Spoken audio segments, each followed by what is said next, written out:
પરીક્ષિત મહારાજને પહેલો જ નિયમ આપ્યો છે સુખદેવ, જીતાસનો જીત સંગો જીત શ્વાસો જીતેન્દ્રિય.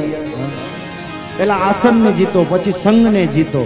જેની સાથે કથા સાંભળવા માટે આવો ને એ તમને કે હાલો હાલો કોણ બનેગા કરોડપતિ ચાલુ થશે, કાં જેઠાલાલ ચાલુ થશે, તો એના સાથે ના હો.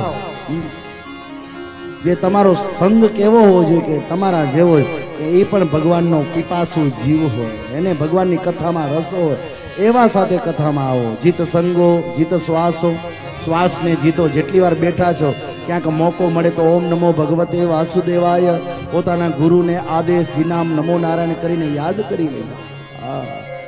જીત શ્વાસો જીતેન્દ્રિય, અહીંયા ખાસ ધ્યાન દેવા જેવું છે. ઇન્દ્રિયોને જીતી લેવા. ઇન્દ્રિયોને આ સંતો જીતી શકે, બાકી તમારી ને મારી કોઈ શક્તિ નથી.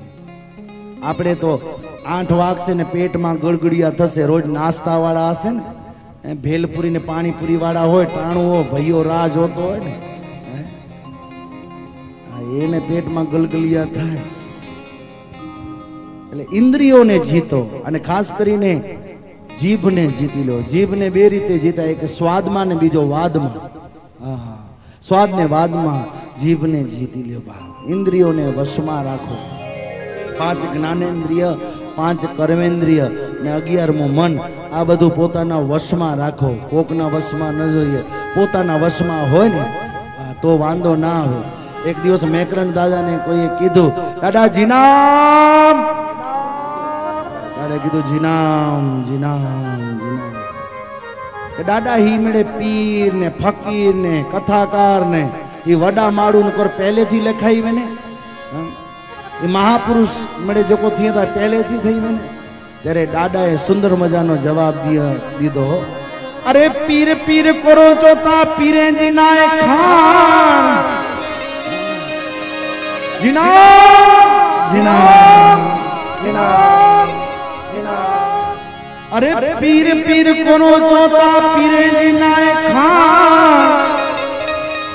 એ 5 ઇન્દ્રિયો વશ કર્યો તો પીર થયો.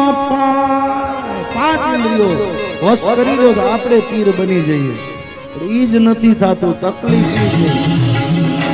આજે હાથ વાગે અહીંયા પિત્તોરા દાદાનો ધૂપેડો થાય, ત્યાં બીજા ધૂપેડા ચાલુ. એક મૂળ ધૂપેડાના ઓરામાં આવી જાઓ તો વાંધો નથી. 7 દિવસમાં આ કાંઈક તો ક્રાંતિ કરવી પડશે ને, લાવવું જ પડશે. ઘણા બધા લોકો કે અમે સુધરવા અમુક માંગતા ન હોય તો એ તો એની ગતિ બગડે. બધી વ્યવહારની હોય કે વેપારની હોય, બાપુ ગતિ બગડવાની, ત્યાંની ગતિ ને અહીંયાની. પણ જેને સુધરવું છે, જેને સુધારવું છે ને સુધરેલી જગ્યાએ જવું છે, એને આ કથા હૃદયસ્થ કરી લેજો. જરૂર ત્યાં તમારા માટે એ સોનાના સિંહાસન છે.